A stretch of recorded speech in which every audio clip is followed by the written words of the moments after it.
There are so many terrible ways I could open up this video, but I'm not going there. I'm just gonna bring it with the tips. Because I asked on Instagram this morning what you wanted to learn from me. Overwhelming majority of you said you were interested in learning about how to write witty, entertaining copy, even if you don't think you're funny. And I think I'm the person for the job because I know I'm not funny. But I get emails like this all the time from leads and email list subscribers, potential clients, and those are my dream boat customers. Those are the people I'm trying to appeal to. So here's the sitch. I don't know your audience specifically, but I do know this. They associate humor with wit, intelligence, and relatability. And those are three things they definitely want to see in all the marketing messages that are flung at them day in and day out because they're human beings. That's why in this video, I am bringing you 6 practical tips that you can start implementing today to write wittier, funny, entertaining at least, copy. And again, no, you don't need to feel like you're funny to be an entertaining writer for your creative small business. Hit that like button if this is exactly what you need. Plus, stay tuned till the end because I'm going to show you exactly one thing that you can start implementing in your email marketing strategy in the next piece of email copy you have to send out.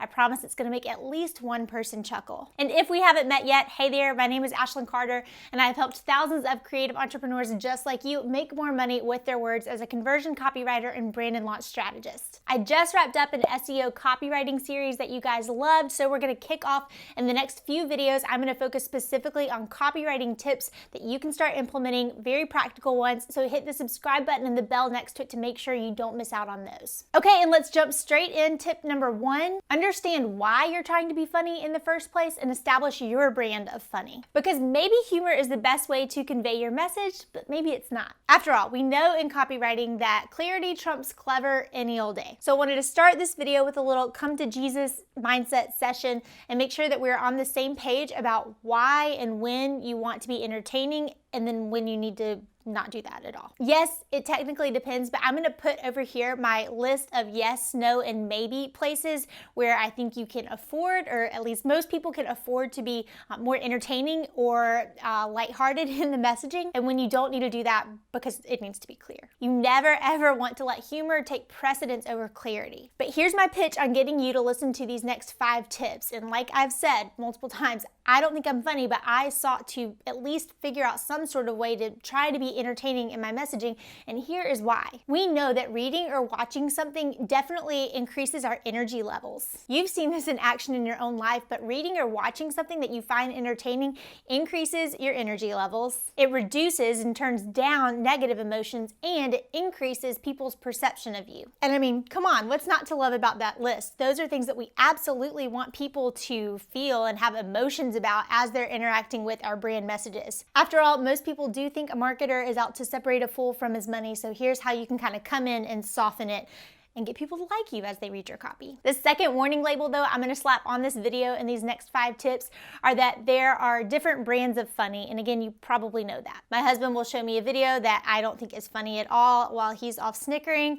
and I'll be watching some TikTok and he has no idea why I'm cackling. I show it to him, he doesn't think it's funny. Some of us like Parks and Rec, some of us like Schitt's Creek. There's different brands of funny. Why does this matter? Because you need to know enough about your brand messaging and brand voice to establish your own brand of comedic voice through brainstorming, trial, and plenty of error along the way. So that said, if you have never started creating some sort of mood board for the words that you're using to describe your brand and the words that you're using to market your brand, absolutely get started on that. I have a freebie, I'll link it down below. It's a brand messaging style guide starter to help you figure out where your voice lands on the spectrum and how you can start to incorporate that into your brand messaging. It's an 11-page guide I know will help you out, so look down below and grab it. And now that we've thought through why and where we can actually afford to be funny, let me get into some practical tips. Number 2, I want you to start something I call copybanking, and I want you to do it all the time. A study published in the Journal of Consumer Research found that nostalgic feelings make people more willing to spend money on consumer goods and purchases. Think about some of those car commercials that you see that are playing like 60s and 70s rock music, and you can kind of tell who they're trying to appeal to. People's sense of humor is so personal because it's tied to all of our different layers, so we really need to know your audience. And this is why I love my #1 one go-to copy hack. Like I said, copybanking is what I call it. It's a total Ashlynism. But basically, I want you to study up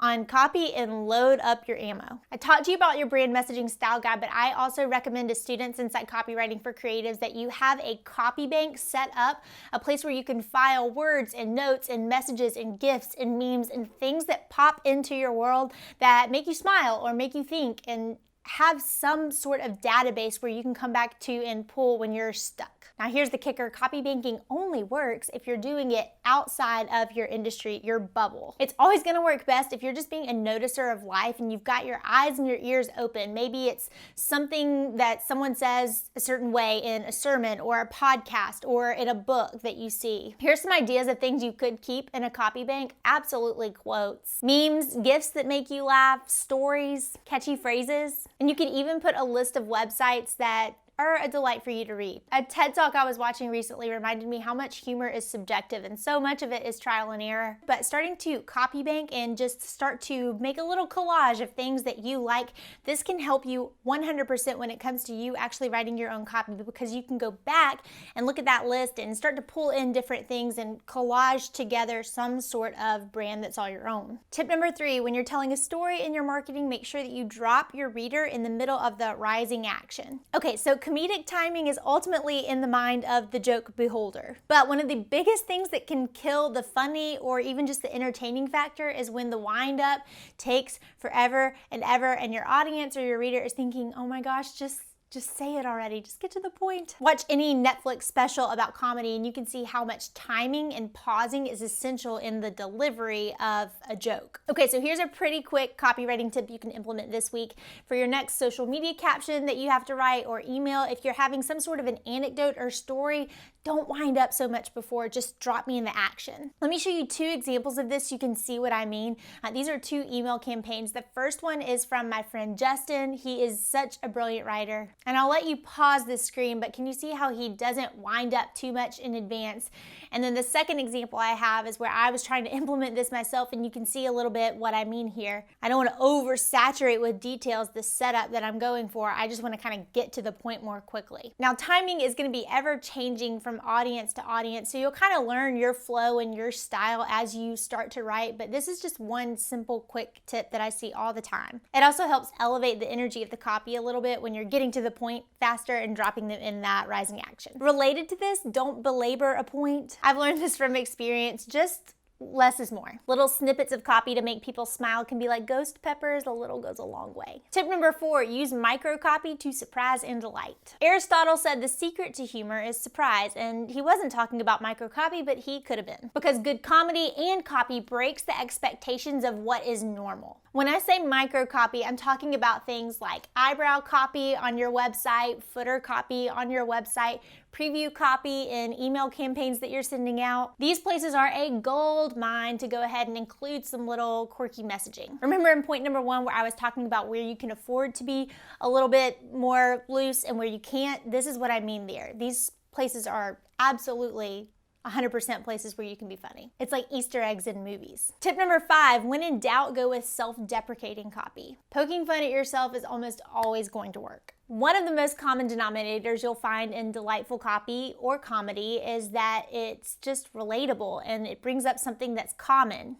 Calls attention to it. One of the best ways you can do this is kind of hold up a mirror to your audience and bring up something about you that maybe is not always so flattering, and they'll be able to see themselves in that and appreciate it. I'm going to give you an example of how you can do this week. It's what I teased at the top of the video, but this is so easy. Just go back to the photos of you when you were a little kid and pull out one that's maybe not so flattering and pull that in and use it as the hook or the start to your email. Maybe it's you surrounded with your entire Beanie Baby collection, or like this one that I used in an email campaign recently. Almost all of us have photos like these floating around, and so might as well just use it as a hook in an email. And tip number 6, always test your material just like a real comedian would. You learn humor or wit or just delightfulness in your copy the same way you learn anything else, and just practicing it, especially practicing on your audience. We've probably all heard of some big shot comedian who, before they made it, they would go to, little bars and practice their set over and over again, night after night, until they figured out what worked and what didn't. And it's the same kind of thing for us as copywriters for our small businesses. It's super awkward to watch somebody trying too hard, and so practicing can get it out of your system. And here's how I've done this in the past. One thing I always tell my copywriting for creative students is make sure that you let something rest and look at it the next day with fresh eyes. So that's the first catch safeguard that you need to have, is write it, let it rest for a night, look at it the next day. Secondly, get someone from your team to look at it or trade with a friend. I think this is most helpful when they are the target audience or they know that target audience really well. And then here's the third tip here, and this is what I think is really important. Make somebody read it that is definitely not your target audience. More times than not, I will forward an email to my husband before I send it out if I think it has something in there that I'm not quite so sure about, and I'll let him tell me if it doesn't make sense. This is a good safeguard if you're including some kind of pop culture reference or funny-ism thing that may be over the heads of a lot of people. Does the email still make sense? Does the message still make sense? Or is it all lost because of that one thing that you used? Because remember, we want to use these moments very, very sparingly, like salt in your campaigns. But you also don't want to have the message lost completely, because clarity is of the utmost importance. 2 more small bonus tips. I personally stay away from puns. Some people love them. I find that in writing, it's not as helpful. Secondly, the things that sometimes make us smile the most in copy do require, like we've talked about this whole video, some thought behind. So be respectful of other people's work. Sometimes copy that may be really, really short actually took a long time to come up with. So just be respectful of other people's stuff out there as you copy bank. Okay, this was a lot. If you take nothing else away, make sure that you understand that the concept of having a brand messaging style guide and a mood board for your words is imperative. And you can pull into that bits about your style and the memes and the GIFs and whatever else you like to use in your messaging. But to start that, you need some sort of voice and tone guide. That's why I have that freebie for you ready to go. Look down below and you can grab the link to it. Now you have some tips on hopefully making your writing a little bit more entertaining and pleasant to read, but what about the on-page SEO, copy on your website, and how to make that not sound like a robot? Well, be sure to watch the next video I have teed up for you, where I'm talking all about how to meld the right SEO keywords with the on-page copy that you need. If you liked this video, let me know by clicking the like button, subscribe, and don't forget to hit that bell too, and then comment below with any questions that you may have. As always, I'm so grateful for you watching, and I'll see you in the next video.